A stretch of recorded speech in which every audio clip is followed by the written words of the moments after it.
Olá pessoal, muito boa noite. Estamos começando mais um Fala Barranco ao vivo pelas plataformas digitais, pelas redes sociais do deputado estadual Valdir Barranco. Você pode acompanhar o nosso programa pelo Facebook, digitando Deputado Barranco, como também pelo Instagram, digitando também Deputado Barranco. Mas se preferir, acompanhe através do nosso canal no YouTube, que é Deputado Barranco, ou seja, muito fácil. Escolha a plataforma que você mais gosta e acompanhe o nosso programa. Peço já que você faça o compartilhamento da nossa página, da nossa live, que curta e que envie os seus comentários, as suas perguntas para o deputado através dos comentários. Hoje nós vamos falar sobre a produção parlamentar do deputado estadual Valdir Barranco neste período de combate ao coronavírus, a Covid-19, que tanto tem crescido aqui no nosso estado de Mato Grosso.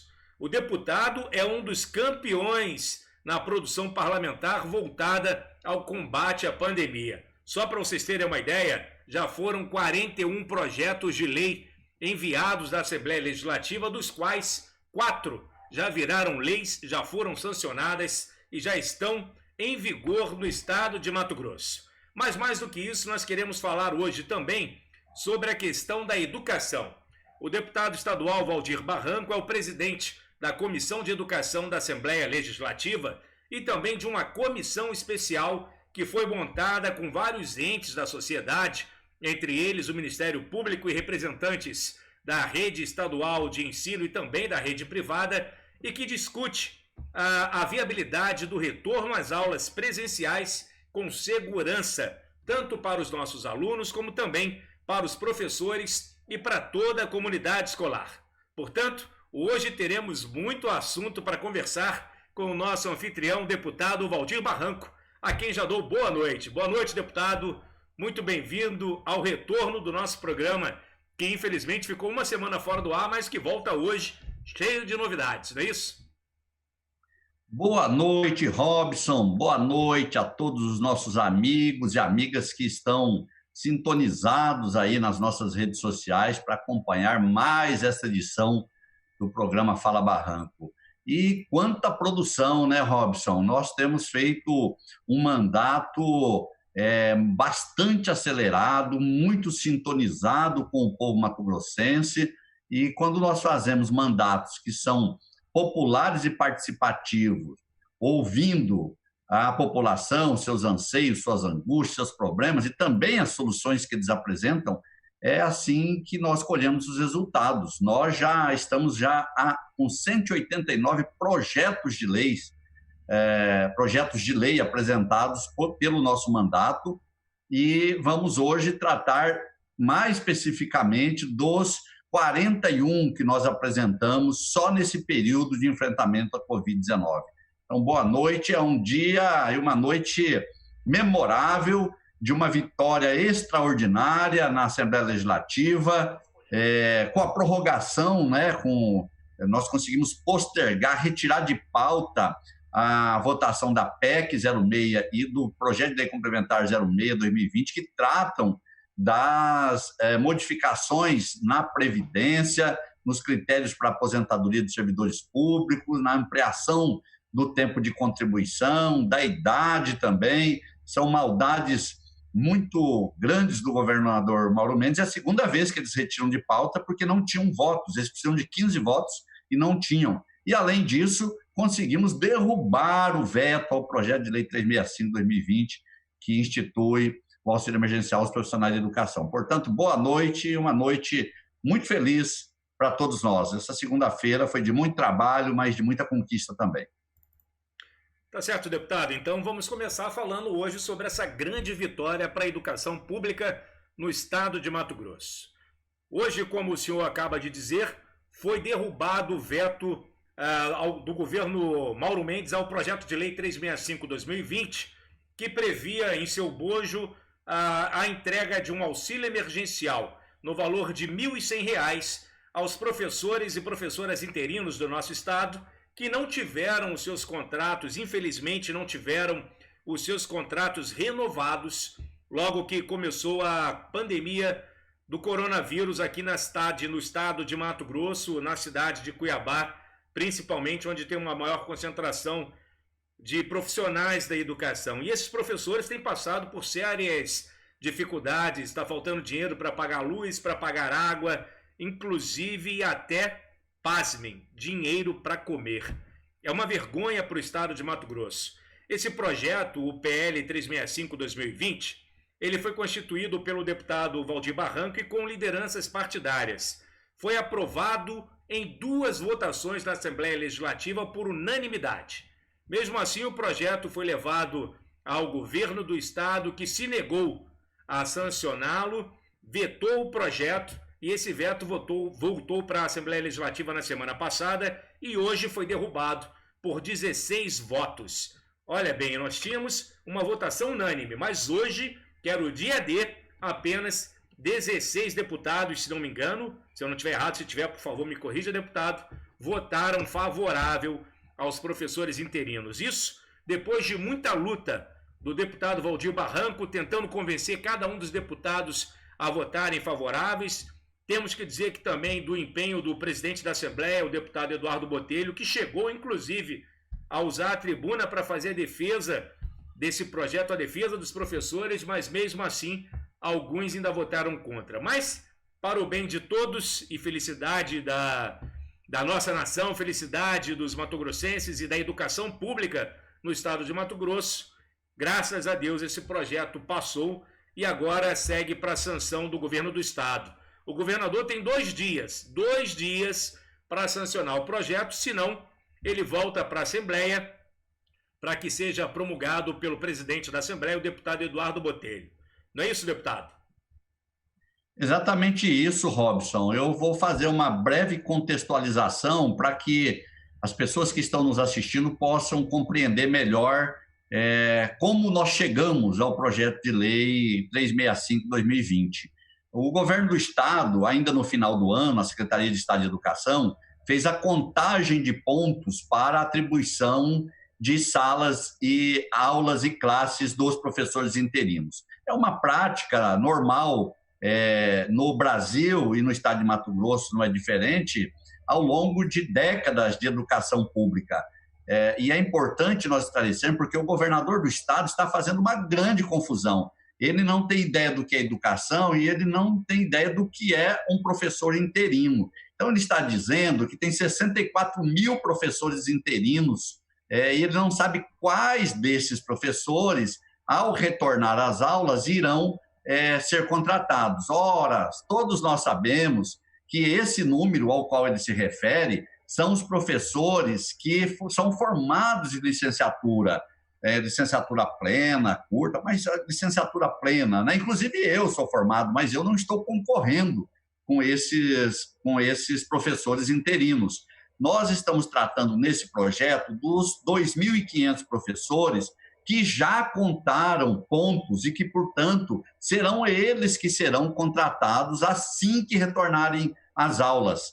Aliás, eles já deveriam estar contratados, porque lá em março, desde o dia 15 de março, eles deveriam já tinham contado pontos e deveriam estar contratados, e na folha da SEDUC, muito além disso, a SEDUC já deveria ter um plano estratégico para preparar a educação e os profissionais da educação para as aulas pós-pandemia. Nós sabemos que após a pandemia, o mundo não será o mesmo em todas as áreas, na educação também não. Nós temos que preparar professores interinos e efetivos concomitantemente. O governo do estado não está preparando nem mesmo os efetivos, a educação está ao Deus dará, vai empurrando com a barriga, como se fosse uma política qualquer, e nós sabemos que todo país que preza pela educação, todo estado e todo município que preza pela educação, nesses momentos se ocupam de preparar os seus profissionais para que, após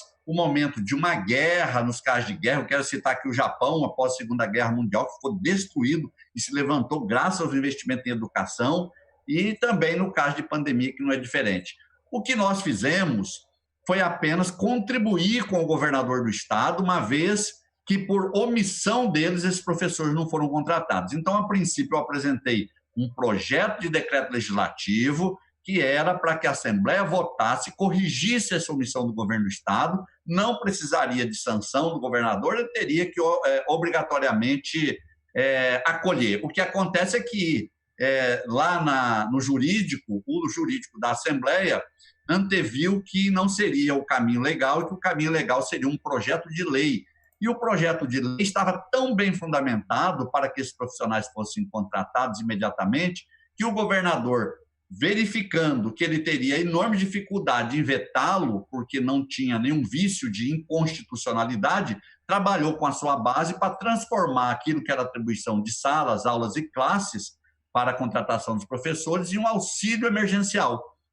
E esse auxílio foi proposto, então, na Comissão de Trabalho, todos nós votamos, os 24 deputados naquele momento votou em segunda votação, foi para o governador, ele esperou os 30 dias, o último segundo para o apito do árbitro, e lá aos 49, já na prorrogação, ele vai e veta o projeto. Com isso, os professores passaram por 30 dias a mais de dificuldade, não precisava disso, é muita crueldade, muita dureza, muita aspereza, muita insensibilidade do governador Mauro Mendes, e após o seu veto, voltou para a Assembleia e nós continuamos com esse nosso compromisso com os profissionais de educação interinos, e hoje quero agradecer aqui de público o deputado Eduardo Botelho, que não só trabalhou para que de quarta até hoje a Comissão de Constituição e Justiça pudesse deliberar, e hoje ele inseriu na pauta, como também foi para a tribuna. Eu assumi o lugar dele na presidência e ele foi para a tribuna, uma coisa rara, primeira vez que ele fez isso, para fazer uma defesa contundente de um deputado, presidente da Assembleia, que já foi professor interino e que, diferentemente do governador, que não sabe do que está falando, o deputado Botelho falou com propriedade de quem já sofreu na pele por ser professor interino. Então, derrubamos o veto, Robson, exatamente por 16 votos favoráveis à derrubada do veto e 5 contrários. Somente 5 deputados votaram contrário à derrubada do veto, favorável ao governador. Agora vai para o governo do Estado, assim como você antecipou, ele tem 48 horas, 2 dias, para sancionar, e não o fazendo, retorna então e caberá ao presidente da Assembleia Legislativa, deputado Eduardo Botelho, a promulgação desse projeto de lei 365/2020. Vamos trabalhar e vamos fazer todos os nossos pedidos ao governador para que ele não vete. Mas ele vetando, tenho certeza que será promulgado pelo presidente Botelho. Deputado, já tem perguntas chegando aqui no meu privado e também na nossa página, eu acabo de ver aqui. Tem professor preocupado se mesmo depois, o senhor acabou de dizer que vamos esperar que o governador não faça um novo veto para que não haja a necessidade de promulgação pela Assembleia Legislativa, mas há professor perguntando aqui, preocupado, se existe judicialmente alguma forma de, ainda que esse projeto seja promulgado pela Assembleia Legislativa, de o governo entrar na Justiça e derrubar essa lei. Existe essa possibilidade? Esse projeto não tem nenhum vício de inconstitucionalidade.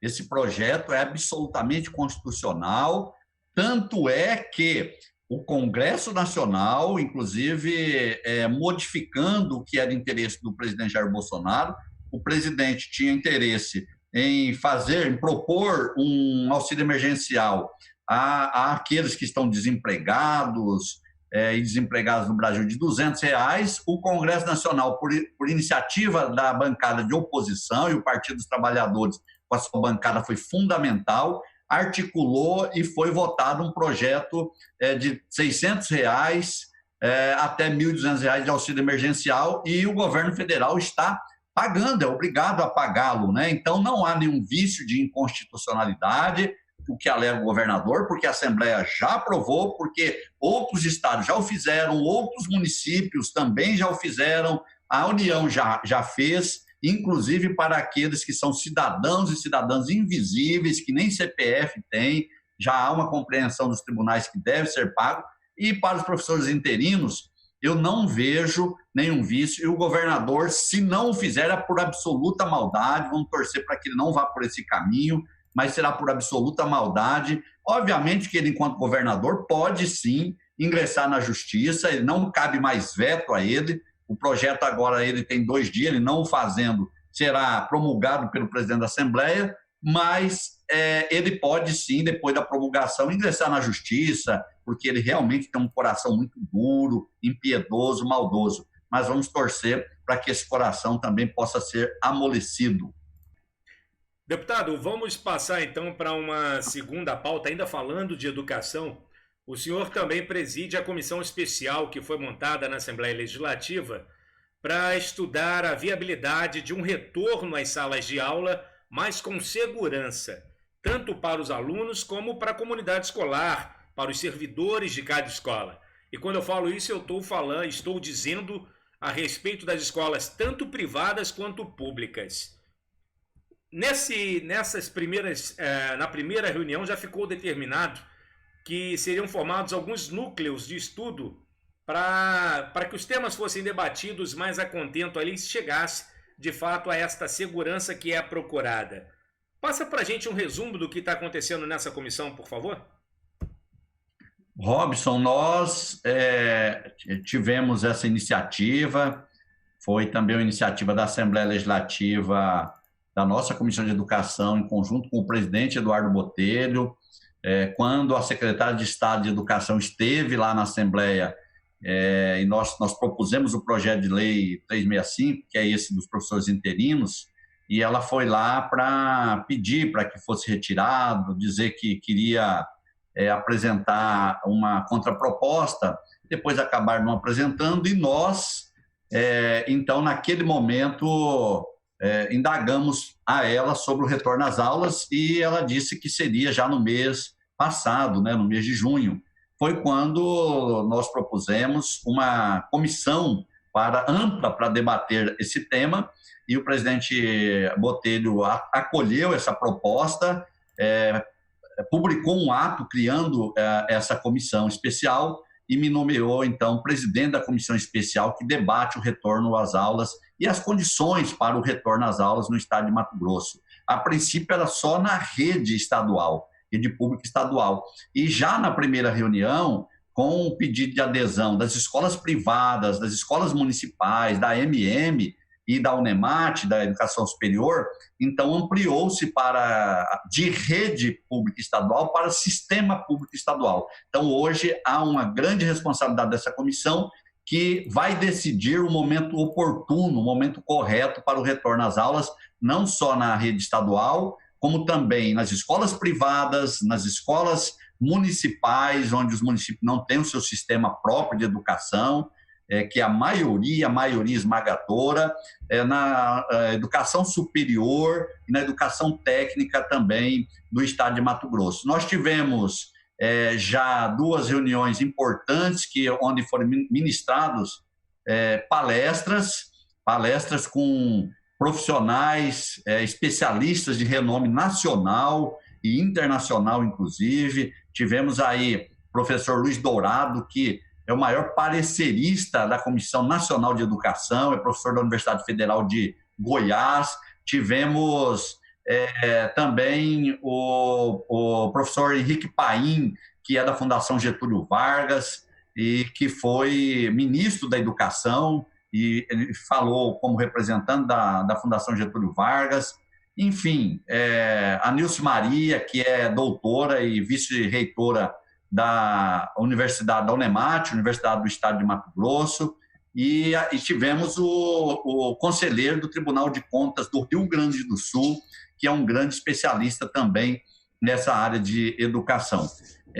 Nós iniciamos, Robson, o nosso trabalho em dois eixos temáticos, em 2 núcleos temáticos, porque nós propusemos 4 núcleos temáticos, cada um deles tem como subrelator, eu sou o relator de todos eles, mas subrelatores são os 4 membros da Comissão de Educação, os demais 4 membros. O primeiro tema já teve o deputado Wilson Santos como subrelator, ele apresentou um tema que é sobre, e que foi aprovado no nosso plano de trabalho, diga-se de passagem, né, que trata das relações interfederativas, interinstitucionais da educação.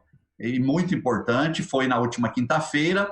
Na próxima quinta-feira, a subrelatoria do Dr. João, que é deputado, Dr. João médico, de Tangará da Serra e da membro da Comissão de Educação, vai apresentar o núcleo temático que vai tratar das condições sanitárias e do retorno, da construção das condições sanitárias para o retorno com segurança às aulas. Ele vai convidar especialistas também, assim como fez o deputado Wilson Santos. Depois tem o deputado Tiago, o deputado Sebastião, que vão discutir mais os temas ligados à questão tributária, de arrecadação, de financiamento, de contabilidade, porque vai mudar, né? Nós teremos no pós-pandemia aí que ter uma construção numérica de contabilidade, recursos para a educação maior do que o que nós temos hoje, uma vez que mesmo após o retorno das aulas, se nós não tivermos ainda a vacina e tudo aponta para que nós não teremos, vamos voltar antes disso, muitos profissionais que são de risco, eles ficarão fora da sala de aula e terão que ser substituídos por outros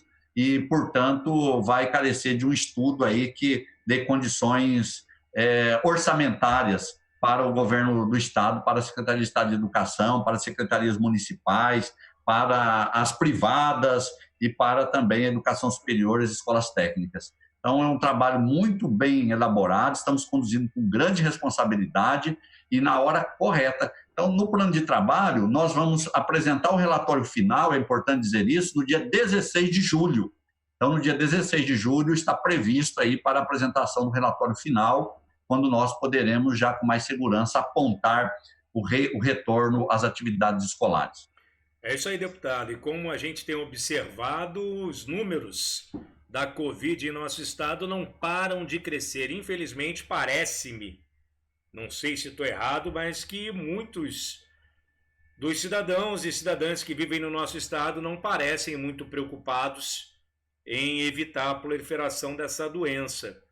A gente observa uma aglomeração muito grande de pessoas aí no comércio, nas ruas, nas praças, mesmo no noticiário mostrando todos os dias que a Covid não para de crescer, as pessoas não estão dando a devida atenção a isso, o que nos preocupa. Então, como levar nossos filhos para dentro das escolas sem essa segurança, não é mesmo? É preciso, de fato, discutir sempre cada vez mais esse assunto para que não tenhamos surpresas e tristezas durante todo esse ano e, quiçá, no próximo que se avizinha. Não é isso, deputado? Exatamente, Robson. Nós temos que ter essa responsabilidade. O Brasil deu uma grande demonstração de irresponsabilidade enquanto governo federal no tratamento com a Covid-19. Prova disso é que o presidente Jair Bolsonaro derrubou 2 ministros da saúde, médicos que têm compromisso com a ética da medicina e que se negavam a não cumprir os protocolos da OMS, o Mandetta e depois o segundo, que não deu tempo nem de eu decorar o nome dele, tão rápido que foi a sua passagem, e agora está mantendo no cargo um militar que não é médico, não entende nada de saúde, e o Brasil vem passando esse vexame, né? Nós já somos o segundo país em números de infectados pela Covid, já ultrapassamos 1 milhão de casos, mais de 50 mil mortes, e é um número que, diferentemente de outros países que trataram com responsabilidade, como a Itália, a Espanha, e olha que nós achávamos que lá era um absurdo, né? Mas a responsabilidade deles fez com que fosse superado. Aos poucos eles estão voltando à vida normal. Aqui no Brasil, o governo federal não deu a menor importância. Aqui no estado nós temos tido aí uma dificuldade com isso também. No princípio, o prefeito de Cuiabá endureceu as regras, e isso ajudou bastante para que nós contivéssemos a proliferação da Covid, e o governo do estado foi mais flexível. Com o passar do tempo e as pressões também, a prefeitura, tanto de Cuiabá quanto de Várzea Grande, foi flexibilizando as regras, e agora isso fez com que explodisse os números aqui no estado, e é muito difícil. Nós que estamos, enquanto deputado, frente à Assembleia Legislativa e ouvindo os clamores da população, nós temos recebido todos os dias pedidos desesperados de vagas em UTIs. Não tem mais UTI no estado, não tem. Na semana passada, uma paciente, mãe de um professor de Primavera do Leste, eu recebi do deputado Henrique, né, o Henrique Lopes, que é nosso suplente de deputado, presidente da CUT, um pedido da família desse professor, desesperado para conseguirmos uma vaga de UTI, porque ela estava com Covid, mais de 60 anos, paciente de risco, e nós não conseguimos, e ela faleceu no outro dia. E depois disso também, eu conversando com os demais deputados, vários deputados disseram que não estão conseguindo, inclusive deputados da base. Então, gente, não há mais leitos de UTI no estado de Mato Grosso, nem para paciente de Covid e para outras doenças, muito menos. Portanto, nós temos que procurar nos expor o quanto menos, porque é a única maneira, não que nós vamos resolver o problema da Covid, mas é a única maneira de nós prorrogarmos, protelarmos a contaminação em massa e assim darmos tempo de a vacina ser desenvolvida. Os cientistas do mundo todo, de vários países, inclusive do Brasil, de Cuba, dos Estados Unidos, da Itália, da Espanha, do Reino Unido, estão trabalhando, da China, né, estão trabalhando na produção de vacinas, e tenho certeza que não será como a gripe espanhola, né, que durou 13 anos para surgir a vacina. Tenho certeza, eu já esperava que só o ano que vem, mas estou vendo que ainda esse ano nós temos chance de termos a vacina disponível. Portanto, enquanto isso não acontecer, vamos ter que ter paciência e nos expormos o quanto menos para que não colhamos aí mais dividendos com relação à Covid. São mais de 50 mil mortes. Eu não estou com os números aqui, não sei se o Robson tem os números de Mato Grosso atualizados, mas a curva está muito crescente, muito ascendente, e nós já estamos sem leitos de UTI e há uma probabilidade. Hoje eu ouvi dizer que já passamos de 10 mil pacientes infectados, né? Então, corremos o risco aí de chegarmos a 100 mil muito rapidamente. Isso será uma catástrofe no estado de Mato Grosso. Deputado, só para a gente encerrar essa parte de Covid, enquanto eu localizo os números mais atuais aqui, quero perguntar a sua opinião antes da gente passar para a parte dos projetos. O senhor é favorável ou contra essa questão do fechamento, de novamente se fechar todo o comércio aqui na capital, e também dessa lei seca que começa a ser implantada a partir de amanhã? Qual é a sua opinião sobre isso? Fechar o comércio novamente é a saída? Robson, eu sou favorável à vida. Não tem bem mais precioso nesse momento do que a vida. Se as pessoas perderem bens materiais, se perderem capital, isso tudo se recupera, mas a vida não. A vida ela passa e ela não volta mais. E muitos estão aprendendo isso na dor. Muitos que desafiaram a Covid, ela não aceita desafio, a Covid não aceita, é um inimigo invisível, e muitos que desafiaram, que disseram que não existia, que era conversa fiada, foram sendo infectados, alguns morreram, outros perderam entes queridos, e hoje já estão se engajando do outro lado da trincheira, a favor da vida, a favor daqueles que defendem a vida. Então, as nossas lideranças têm que saber o que deve tomar de providências. Eu acho que foi muito... a princípio, começou o confinamento social, né, muito rapidamente. Eu acho que foi muito precipitado. E depois, quando era a hora de realmente entrar em isolamento social, os governos começam a tomar decisões equivocadas, de não suportando a pressão do comércio, daqueles que são os negacionistas, que não acreditam na Covid, vão relaxando, então, esse confinamento e esse isolamento social e permitindo a abertura dos comércios, a aglomeração de pessoas. Isso é muito perigoso, e eu tenho muito medo de que nós tenhamos aqui no estado uma catástrofe. Eu quero só apontar, para finalizar essa minha fala sobre isso, um estudo da Fundação da Fiocruz, Fundação Oswaldo Cruz, da semana passada, que analisou os números de Mato Grosso do início até agora, a curva ascendente, e apontou que, pela escalada que nós tivemos nos últimos dias, Mato Grosso corre um sério risco de se tornar o próximo Amazonas, ou seja, a Manaus, Cuiabá sendo a Manaus aí, Mato Grosso sendo o Amazonas, que há poucos dias atrás sofreu aí uma escalada sem precedentes, terrível, com relação à Covid, a morte de pacientes, as UTIs sem nenhuma vaga. e tiveram que, com muita dor, superar esse momento. Então, eu espero que isso não aconteça aqui no Estado, mas vai depender dos governantes, vai depender dos comércios, vai depender do governador Mauro Mendes, do presidente da República, porque é isso que nós temos que deixar claro. O Estado, ele existe para isso.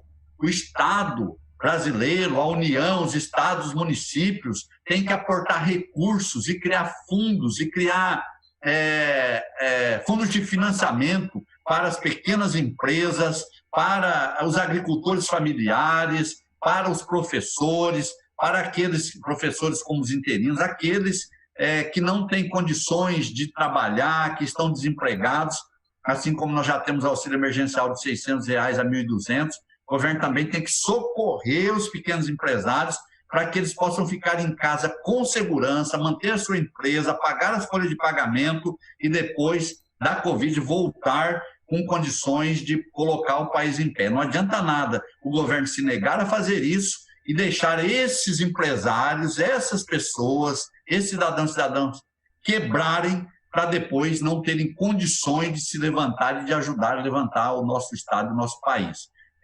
Assim ocorreu, por exemplo, na Grande Depressão de 1929, o presidente Franklin Roosevelt dos Estados Unidos é um grande exemplo disso, porque ele foi reeleito por 4 vezes, é a única história de reeleição dos Estados Unidos por 4 vezes consecutivas, porque ele patrocinou, ele impôs um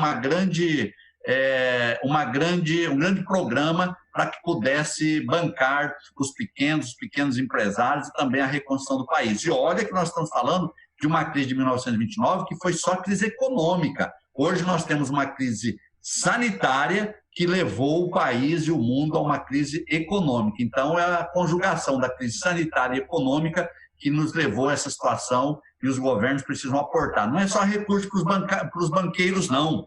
Os banqueiros, o agronegócio, que já está aí com muito dinheiro em caixa, é para os pequenos empresários, é para os agricultores familiares, é para os desempregados, é para os professores interinos, é para todos aqueles e aquelas que precisam viver com dignidade. É para isso que serve o Estado brasileiro.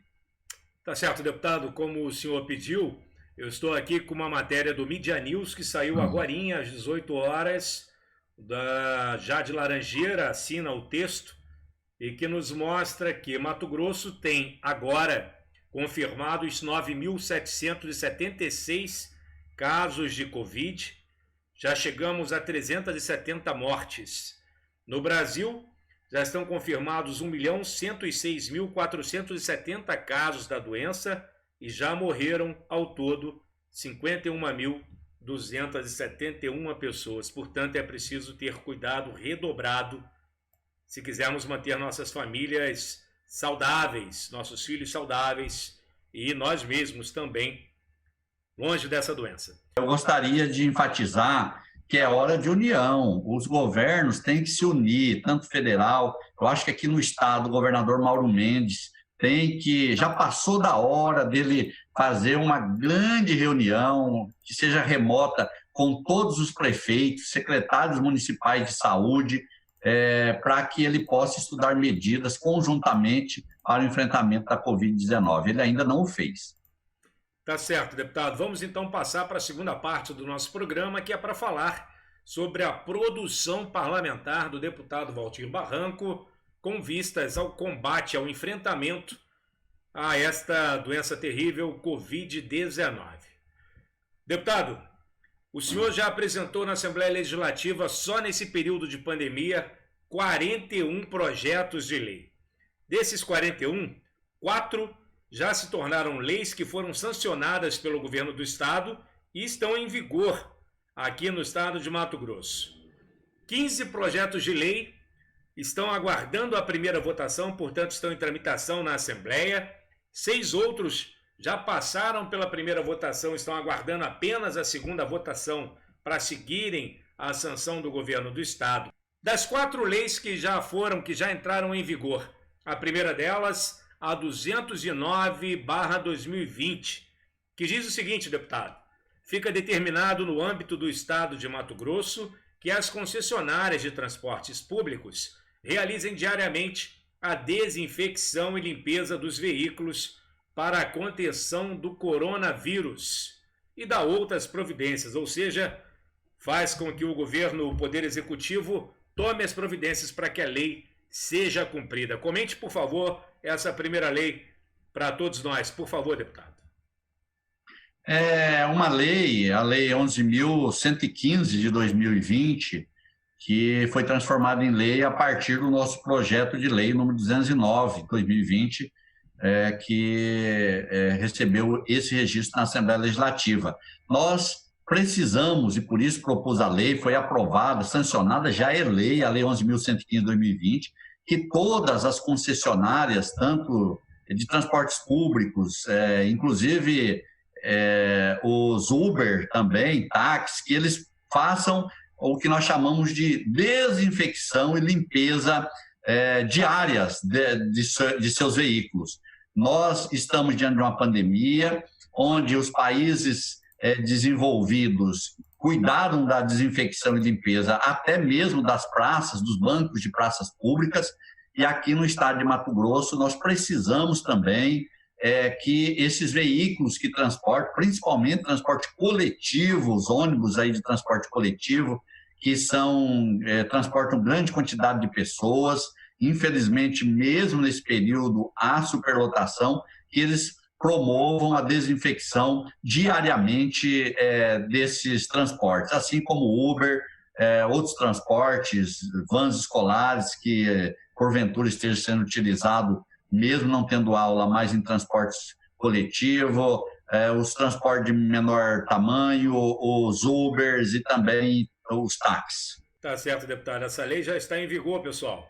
Portanto, fiscalize. O primeiro fiscal do estado, do município, é o cidadão que utiliza os serviços públicos. Se você vê que tem um veículo que você suspeite que não esteja sofrendo essa desinfecção, denuncie. Ligue para o 190. A Polícia Militar está do seu lado para fazer essa cobrança. Chegar lá, você pode dar parte, fazer um boletim de ocorrência e fazer com que a lei seja cumprida. Deputado, segunda lei, projeto de lei 225/2020, é a lei 11.128/2020. Ela estabelece uma multa para quem divulgar por meio eletrônico notícias falsas, as famosas fake news, sobre epidemias, endemias e pandemias em todo o estado de Mato Grosso. Fake news não, né, deputado? Fake news não. A fake news, ela flerta com a maldade. É de uma maldade, de uma crueldade quando você vai às redes sociais e conta uma mentira que pode levar a que nós tenhamos aí uma catástrofe, né? Uma situação não desejada. Inclusive, fora da pandemia, nós temos que ser absolutamente contra, veementemente contra as fake news. E aí nós apresentamos o projeto de lei 225, que aprovado e sancionado, transformou-se na lei 11.128, de 2020, que é para coibir o uso de fake news durante o período de pandemias. Ela já fica aprovada para pandemias, endemias e epidemias, porque caso nós venhamos, logicamente que nós torcemos e oramos para que isso não mais aconteça, mas caso nós venhamos a ter uma nova incidência de pandemia, epidemia, ou endemias, que ela já estará em vigor. Então, quem praticar fake news, quem postar notícias falsas sobre a pandemia, a Covid, por exemplo, estará sujeito a uma multa que vai até mais de R$30 mil e não implicando a irrelevância ainda de outras providências cabíveis no âmbito judicial, no âmbito criminal. Então, já de forma administrativa, através daquele que sofreu com a fake news, através do próprio Estado, através do delegado de polícia, do Ministério Público, pode levar essa pessoa ou essa instituição à justiça para que possa ser condenado ao pagamento de multa e outras sanções que o caso prever. A outra lei, deputado, é a 11.117/2020. Esta, em especial, dispõe sobre a prorrogação excepcional da validade dos documentos, como certidões, autorizações públicas, documentos públicos, e suspende todas as vistorias no setor de transportes, além de renovar automaticamente as licenças e outros documentos exigíveis pelo Estado que sejam emitidos pelos municípios no âmbito do Estado de Mato Grosso. Isso também em razão da pandemia do coronavírus. Deputado, explica para gente. Isso mesmo, Robson. É importante quem está nos assistindo, nos acompanhando, que possa se apropriar da Lei 11.117/2020, que é de nossa autoria. Eu apresentei o projeto de lei 230/2020, que é aprovado em primeira e em segunda, foi sancionado, e hoje é a Lei 11.117/2020, e ela renova automaticamente os documentos que são de competência do Estado de Mato Grosso, da SEMA, da Procuradoria-Geral do Estado, do DETRAN, enfim, todos os documentos que são de competência do Estado de Mato Grosso, durante o período da pandemia, eles são renovados automaticamente. Portanto, é só vocês fundamentarem-se na Lei 11.117/2020, que aqueles que são os responsáveis por exigir tais documentos são obrigados a reconhecer que esses documentos estão automaticamente prorrogados após o seu vencimento até o término da pandemia. Então, depois que terminarmos, depois que for declarado o término oficial da pandemia da Covid-19, aí sim você será obrigado a fazer a renovação desses documentos. Obviamente, se você tiver condições, de repente o órgão está aberto, nós temos muitas instituições que não estão funcionando. Hoje, por exemplo, apresentei um requerimento para que o internato do Estado de Mato Grosso possa funcionar por teletrabalho, porque nem por teletrabalho o internato está funcionando, está fechado completamente. Tem alguns servidores trabalhando, mas a maioria das documentações não estão tramitando. Então, se você tiver a oportunidade, pode até renovar, mas você não pode ser cobrado, ser exigido, caso você não tenha tido a condição de fazer a renovação desses documentos oficiais do governo do Estado até o fim oficial da pandemia da Covid-19. Bom, antes da gente continuar, eu quero agradecer a todos que estão participando desse programa, mandando seus comentários, compartilhando a nossa live. Como todos podem perceber, a imagem do deputado Valdir Barranco, por hora está ficando congelada, a hora volta, mas isso se deve às dificuldades que temos hoje com a internet. Acho que todos que usam a internet, seja para dar uma zapiadinha no Facebook, curtir uma música pelo YouTube, está encontrando dificuldades. Infelizmente, a nossa internet não funciona como gostaríamos que funcionasse, embora o preço seja aquele que não gostaríamos de pagar, já que o produto não tem a qualidade que esperamos. Mas, infelizmente, é assim. Vamos tocando o nosso programa, agradecendo a todos e a todas vocês. Deputado, outra lei, 11.143/2020, determina as clínicas de diagnóstico, hospitais e demais estabelecimentos de saúde privados que informem às autoridades públicas o número de seus estoques de testes de detecção da Covid-19. É uma lei importante também, né, deputado? Já que se diz que está faltando testes, que o Estado, por hora, tem dificuldades na aquisição, bem como os municípios. Se estas entidades privadas informarem o seu estoque, esse estoque pode ser requerido pelo governo para ajudar a população ou para ajudar os profissionais de saúde. Foi pensando nisso que o senhor criou, deputado?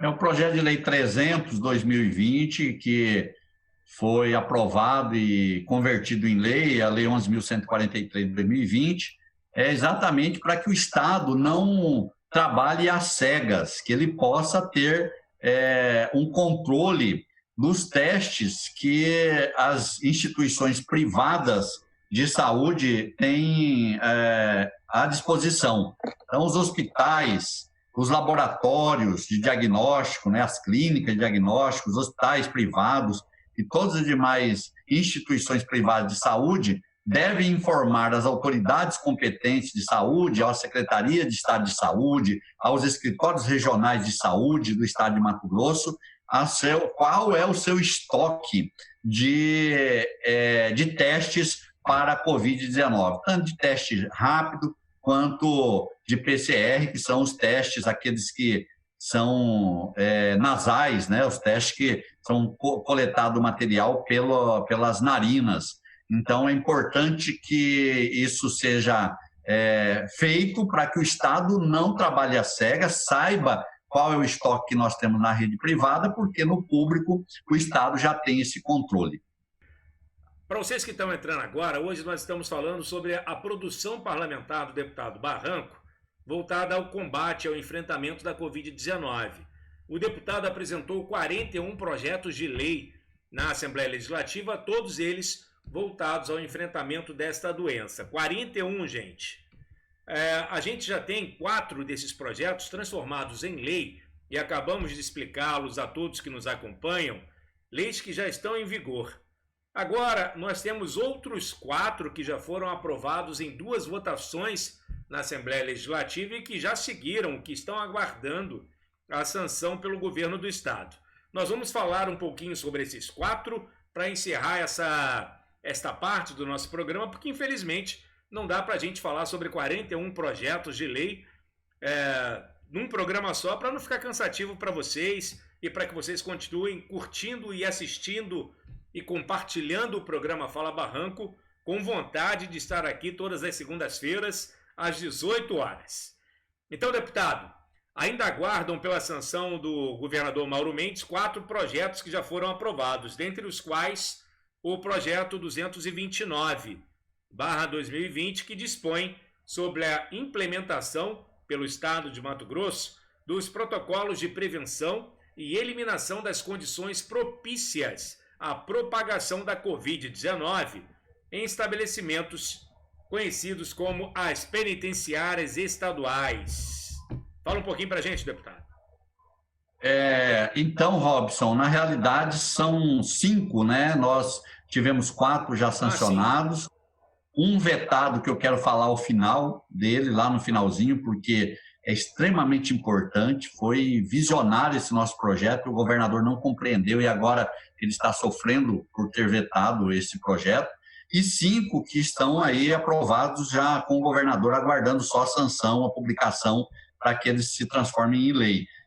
O 229, ele vai estabelecer os protocolos de prevenção e eliminação da Covid-19 no estado de Mato Grosso. Por mais que o estado esteja trabalhando com protocolos não muito bem claros, nós fizemos questão de apresentar como contribuição do nosso mandato um projeto de lei que estabeleça os protocolos, os critérios do início ao fim do enfrentamento à pandemia e, em sendo sancionado, é uma cartilha que não só o governo do estado, mas também as secretarias municipais de saúde poderão utilizar para o enfrentamento muito mais seguro, não em uma estrada que seja muito confusa, muito sinuosa, mas numa estrada que seja reta, que seja limpa, que seja nítida, em águas transparentes, para que os agentes públicos de saúde possam saber qual é o passo onde eles vão iniciar o trabalho, quais os passos e quais os caminhos pelos quais eles deverão trilhar e onde é o objetivo que esses passos irão levá-los. Tá certo, deputado. Vou ler então para a gente ficar trabalhar de forma mais ágil, 3 projetos e o senhor comenta os 3 após a leitura, por favor. O projeto 281, ele dispõe sobre a transparência nos contratos emergenciais firmados pela administração pública em razão da situação de calamidade decorrente da pandemia do coronavírus. O 335 estabelece procedimento virtual de informações e acolhimentos dos familiares de pessoas internadas vítimas da Covid em hospitais públicos ou privados ou de campanha, sediados no estado de Mato Grosso. E o 339, ele institui diretrizes para o incentivo ao setor cultural do estado durante a pandemia do coronavírus e da outras providências. Fala para a gente desses 3 projetos, por favor, deputado. Então, Robson, o projeto 281-2020, ele vai estabelecer os critérios de transparência dos recursos aplicados durante o período da Covid-19, ao enfrentamento da pandemia. É um período em que nós teremos muitos recursos para o enfrentamento da pandemia, é um período em que os prefeitos estão ingressando com situação de calamidade pública. A Assembleia Legislativa, obviamente, não vai se negar, ela tem aprovado todos os pedidos de calamidade pública por parte dos municípios e em sendo situação de calamidade, flexibiliza as regras, por exemplo, para contratações, dispensa de licitação, tudo fica muito mais fácil.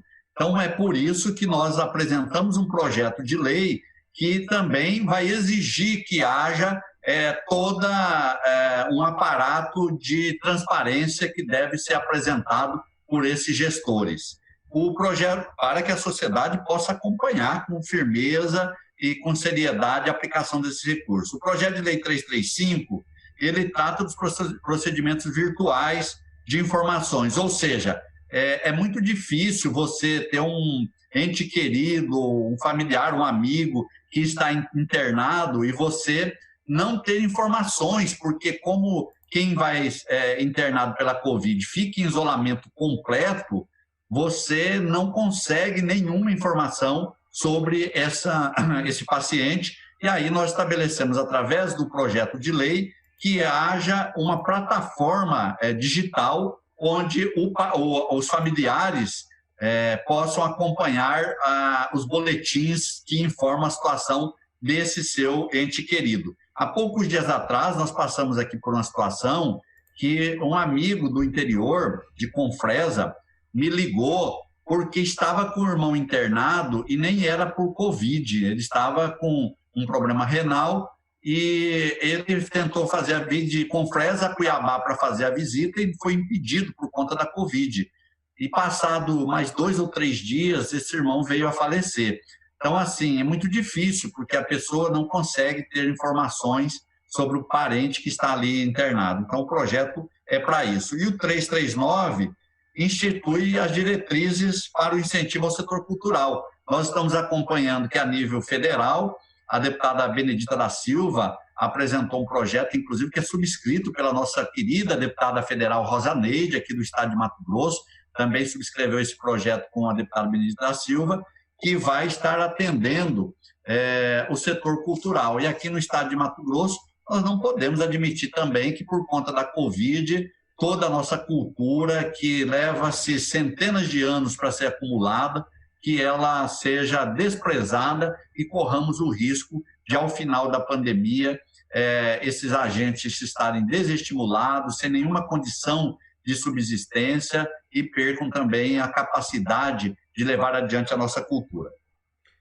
Tá certo, deputado. Para encerrar essa parte dos projetos que já foram aprovados pela Assembleia e que aguardam a sanção do governador Mauro Mendes, o último deles, o 399/2020, que determina que os hospitais da rede privada divulguem para os órgãos de saúde estadual a ocupação dos leitos de enfermaria e de UTI em período de emergência sanitária ou de calamidade pública. E eles têm um prazo de 24 horas ou de 48, deputado, para prestarem esses esclarecimentos. Eles têm um prazo de 48 horas.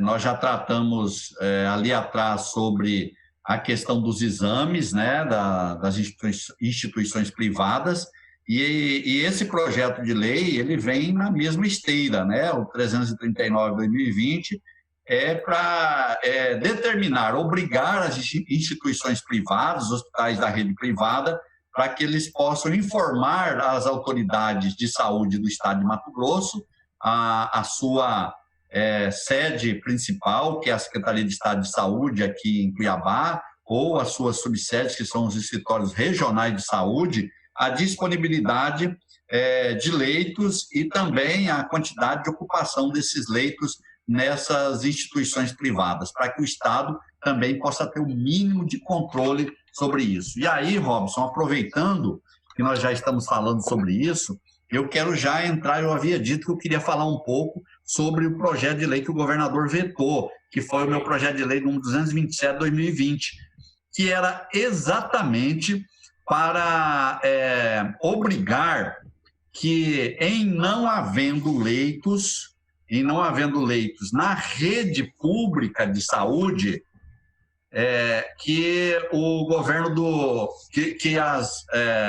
o médico, por exemplo, que faz a regulação do paciente, que tem essa autorização, ele, ao fazer o diagnóstico, não havendo leito de UTI, ele pudesse já imediatamente estar autorizado a encaminhar esse paciente para a rede privada para prezar a vida do paciente. Nós não podemos admitir que um paciente morra por falta de leitos de UTI do estado de Mato Grosso. Naquele momento, isso já faz mais de um mês, o governador vetou esse projeto, dizendo que havia uma grande quantidade, havia sobra de leitos de UTIs e o Estado trabalhava com a hipótese de não ocorrer falta de UTIs nas instituições públicas do estado de Mato Grosso. E aí o que está acontecendo agora? Agora nós estamos com falta de UTIs na rede pública e o governo poderia muito bem ter esse projeto de lei já sancionado, não deveria ter vetado esse projeto e estar utilizando dessa legislação. Tanto é que eu acompanhei a entrevista do promotor de justiça, Dr. Rinaldo, lá de Rinaldo II, né, que é de Cáceres. Eu conheço ele muito bem, foi promotor de justiça em Nova Monte Verde, na época que eu fui prefeito, é uma pessoa excepcional, de muita sensibilidade social, e ele deu uma entrevista ao Bom Dia Mato Grosso, no final da semana passada, que eu tive a oportunidade de acompanhar, onde ele ingressou juntamente com outros promotores e com a Defensoria Pública do Estado contra o Estado de Mato Grosso e já obteve liminar para que, quando ocorrer essa situação, e ele ingressou justamente porque na região de Cáceres tinha mais pacientes precisando de UTI do que UTIs disponíveis, e alguns estavam morrendo porque não tinha UTI para eles, então ele ingressou e conseguiu liminar para que, quando ocorrer isso, o médico imediatamente encaminhe para o hospital privado, o hospital é obrigado a atender esse paciente e o governo do estado arcará com as despesas. Então, isso que ele conseguiu por liminar, nós lá atrás, já visionários, conseguimos antever que haveria essa necessidade. Infelizmente, o governador foi caolho, não conseguiu antever essa necessidade, disse que tinha leitos de sobra no estado de Mato Grosso, e agora nós estamos passando por essa situação difícil aqui em Mato Grosso. Deputado, estamos chegando já ao final do nosso programa, mas antes eu queria lhe fazer uma pergunta ainda relativa a essas questões voltadas à Covid, que diz respeito a uma discussão que houve hoje lá na Assembleia durante a sessão, onde alguns deputados falavam sobre a questão de um tal de kit Covid, um tratamento, a disponibilização de medicamentos para a prevenção da Covid, segundo um deputado, e um outro que o corrigiu dizendo que não é para a prevenção. O que é esse kit? Ele existe, não existe? O que o senhor pensa a respeito disso? Como o senhor acompanhou essa discussão hoje na sessão da Assembleia? Olha, Robson, eu vou falar um pouco como biólogo que sou também, né? A Covid-19, ela é transmitida através de um vírus. O vírus, ele, diferentemente da bactéria, a bactéria, ela tem uma parede celular. E então, quando você tem uma infecção por bactéria, você toma um antibiótico. O antibiótico, ele cura a infecção, porque ele rompe a parede celular e elimina a bactéria. O vírus não tem parede celular, não tem vida própria, ele precisa de um hospedeiro para que ele possa ganhar energia, ganhar vitalidade e se reproduzir dentro das células desse hospedeiro. Portanto, o vírus só pode ser combatido ser evitado, ou seja, através de vacinas que são partes desse vírus, que são coletadas e são praticamente tornadas mortas, e que, ao serem aplicadas, essas partículas do vírus vão provocar no seu organismo uma reação que o organismo interpreta que você está sendo atacado pelo vírus e produz anticorpos para combater, mesmo sendo tão fraquinho essa partícula que não vai lhe causar nenhum prejuízo. Mas o organismo reage, produz anticorpos e você fica imune àquele vírus e não o adquire. É o que acontece com a gripe. A gripe não tem cura. A gripe ela é combatida a partir dos anticorpos produzidos pelo seu corpo, pelo seu organismo, ou no caso da H1N1, através da vacina que você toma, e aí evita a contaminação. Quando você é acometido pela gripe, não existe remédio para a gripe. Você toma um antitérmico, um analgésico, que é para diminuir as dores, diminuir a febre, enquanto o organismo vai reagindo para produzir os anticorpos. A Covid é a mesma coisa. Só vamos poder dizer que nós estamos livres dela a partir do momento que tiver vacina. Então, não adianta tomar ivermectina, tomar nada disso achando que você está se prevenindo contra o vírus, porque o vírus só se previne com vacina e não tem vacina ainda. Aí, algumas pessoas, mais políticos, né, a comunidade científica não tem ainda deliberado sobre isso, não ouvi ninguém da comunidade científica dizer que você deve tomar, como que você falou aí, o kit, né? Um kitzinho de remédios. Um kit, né? De kit Covid. Olha só, kit, isso é absurdo, né? Kit. Então você vai ali e compra como se remédio fosse um suco, uma bala que não tem nenhuma reação adversa, nenhum efeito colateral. Deputado, então, só para eu não perder aqui, ontem, eu vi hoje na internet que ontem haviam alguns militares fazendo uma carreata aqui no município de Cuiabá, e uma destas militares estava se dando como médica, dando receita para que as pessoas usassem esses medicamentos que o senhor acabou de dizer que não faz sentido. Isso é um absurdo, e tanto é que ficou comprovado lá na Assembleia hoje que o deputado que falou do kit foi contraposto pelo deputado, esse que falou do kit não é médico, e o que é médico foi o que disse, não é bem assim, né? Porque senão as pessoas vão sair por aí se automedicando. Ivermectina, por exemplo, é remédio, eu trabalhei em farmácia há 8 anos, ivermectina é um medicamento para combater escabiose, né? Para combater carrapato, piolho, e alguns vermes, como, por exemplo, a escaridíase, que é a lombriga, né? Então, é um remédio que, quem tomar ele, uma coisa eu tenho certeza, não vai ter piolho ou carrapato por um bom tempo. Nem lombriga. E ele tem uma dose... Nem lombriga, né? Nem lombriga. E é um remédio que vai ter uma dose que é pequena. E não pode ficar tomando, senão daqui a pouco vai ter aí uma intoxicação. Até que ele não é muito tóxico, né? Mas aí tem os que defendem, por exemplo, a cloroquina, a hidroxicloroquina, que aí são medicamentos para tratamento de malária e são altamente tóxicos, né? Se ficar tomando muito, vai ter um problema sério de fígado e também renal, porque o rim tem que filtrar tudo aquilo que nós consumimos. Portanto, o que eu aconselho é que ouçam a comunidade científica. Um cientista, um médico que se dedica a esses estudos, eles não estudam a vida toda, anos e anos à toa. E aí nós vamos deixar de ouvi-los e vamos ouvir alguém que não tem nenhuma instrução, que não entende. Eu estou vendo aí nos corredores por onde eu passo, pessoas simples, pessoas sem nenhuma formação, mas que são políticos que estão praticamente prescrevendo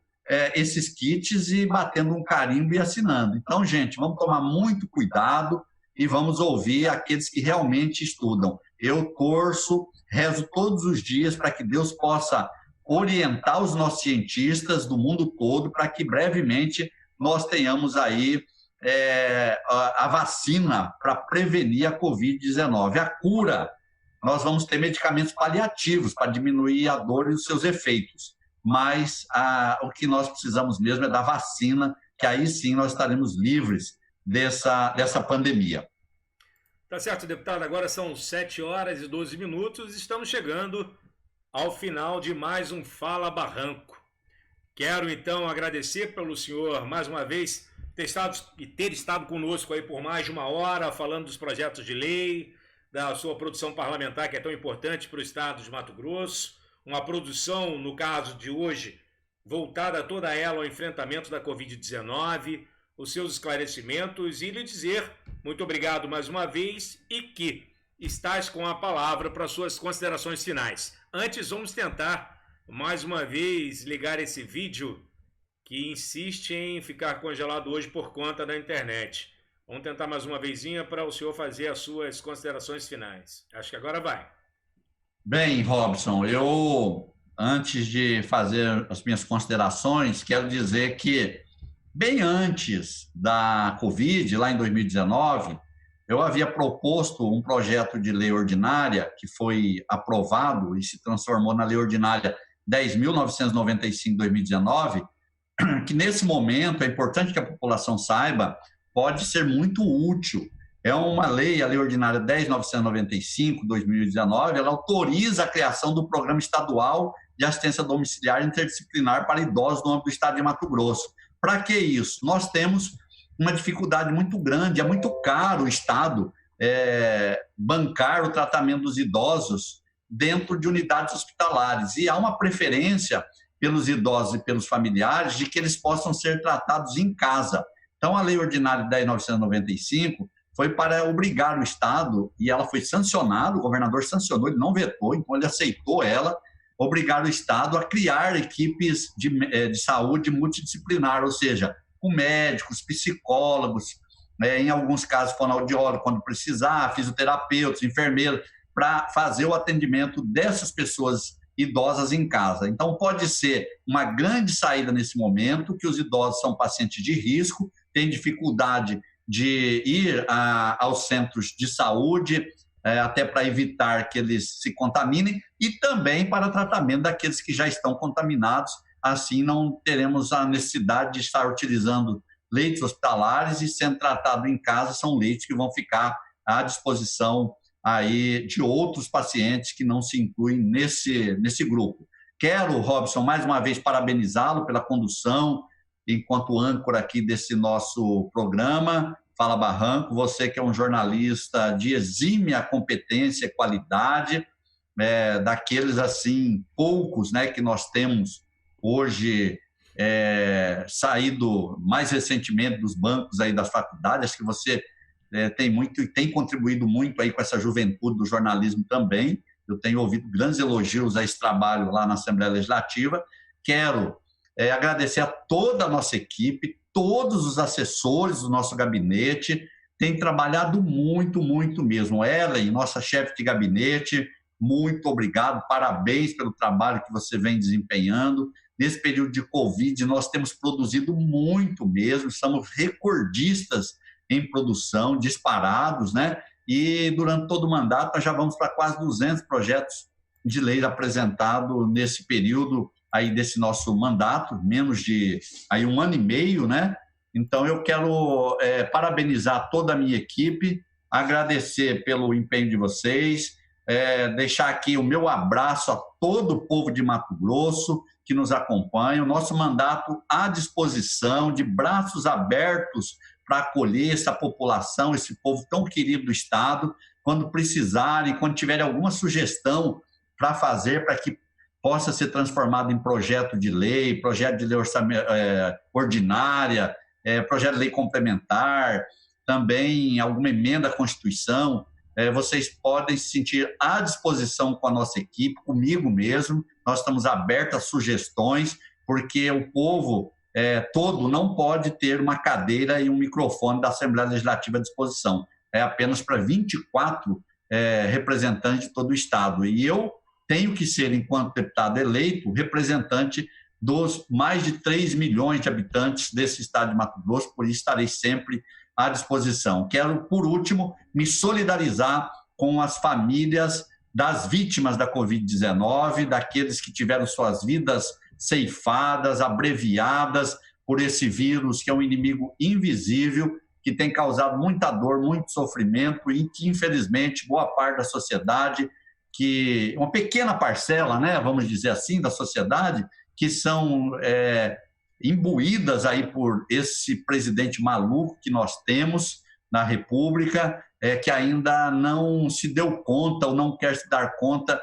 do quão nociva é essa doença e que tem levado e abreviado a vida de tantas pessoas. Então, quero me solidarizar com todos aqueles que perderam seus entes queridos, com aqueles que estão com seus entes queridos enfermos, nos hospitais, nas UTIs, entubados ou em casa. Então, quero aqui dizer que todos os dias eu rezo muito, eu oro muito para que Deus possa fazer com que esses que estão acometidos da pandemia possam se recuperar, para que aqueles que perderam seus entes possam ter seus corações acalentados e para que os nossos cientistas possam ser iluminados por Deus, para que possamos brevemente ter à nossa disposição a vacina que nos dará segurança de voltarmos novamente às ruas, de fazer aquilo que eu estou com muita saudade, que é abraçar as pessoas, fazer as reuniões, ouvir as pessoas. É muito difícil, nós que temos uma cultura ocidental, que é do abraço, do afeto, do carinho, do aperto de mão, temos que conviver dessa maneira à distância, sem poder nos falar, nos encontrar, festejar, nos abraçar. Então, Deus haverá de fazer com que brevemente tudo isso possa voltar ao normal, nós tenhamos a nossa vida de volta e possamos viver em segurança, trabalhar e desenvolver nossos municípios, nosso estado, nosso país. Forte abraço a todos e todas. Tá certo, deputado, muito obrigado. Antes de encerrar o nosso Fala Barranco, eu quero apenas fazer um balançozinho dos mandatos do deputado Valdir Barranco. O primeiro que começou em 2017, mas eu vou fazer um balanço aqui com dados de 2018 a 2022. Neste período foram apresentados 189 projetos de lei, 165 requerimentos, 114 indicações, 2 projetos de emenda constitucional ou de emenda à Constituição, mais um projeto de lei complementar e tivemos até aqui 11 leis aprovadas. Lembrando que 5 já foram aprovadas pela Assembleia Legislativa e estão lá, aguardando apenas a sanção do governador Mauro Mendes. Portanto, gente, o trabalho é grande, não pode parar, continua e conta com a colaboração de todos vocês. Fiquem todos com Deus, muito obrigado. Desculpem mais uma vez pela internet, que está uma bênção, como dizem as pessoas por aí, para não dizer ao contrário. Continuem participando do Fala Barranco. Quando acabar o programa, o vídeo vai continuar à disposição tanto no Facebook quanto no Instagram e também lá no YouTube. Basta acessar as plataformas e digitar Deputado Barranco. Peço que, por favor, curtam, compartilhem esses vídeos e nos ajudem a levar esta informação aos 4 cantos do estado de Mato Grosso, ao maior número de pessoas possível. Peço então que estejam conosco na próxima segunda-feira, às 18 horas, em mais um Fala Barranco. Fiquem todos com Deus, que Ele os abençoe e até lá!